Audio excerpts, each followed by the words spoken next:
बलांगीर जिलार लोईसिंगा, बरगढ़ जिलार सहेला, कटक जिलार बड़म्बा, नरसिंहपुर और सालेपुर, ढेंकानाल जिलार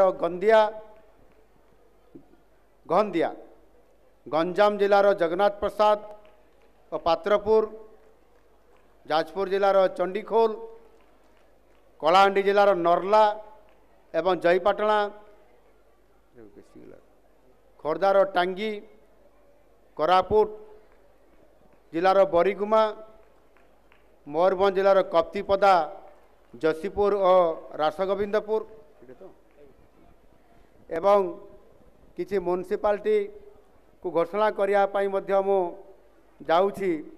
7टी म्युनिसिपालिटी सेगुड़िक है मयूरभंजर करंजिया, बौद्ध जिलार बौद्ध, गंजाम जिलार सर्वाधिक भंजनगर, आस्का, छत्रपुर, कविसूर्यनगर एवं पलसरा एगुड़िक आगु एनएससी थिला।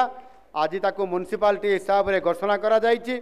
एहा द्वारा से सहर बढ़ी एवं सेथिपाई से सहरर आपंकर समस्त प्रकार सहर को नवीकरण करा जिवो आ ता योजना भितर रखा जाइछि। एवं म्युनिसिपालिटी कॉर्पोरेशन हिसाब से मुझे आपण मानक रखी जे पुरी को एथिरे आपंकर जोड़ी दिया जाइछि। या को आमे जदि संपूर्ण मिसेइबा ताले नूतन भाव में एनएससी संख्या वृद्धि है आपंकर 28टी एवं म्युनिसिपालिटी हिसाब से बर्तमान वृद्धि पाई 7टी एवं महानगर निगम वृद्धि पाइला गोटे जहाँकि पुरी सहर।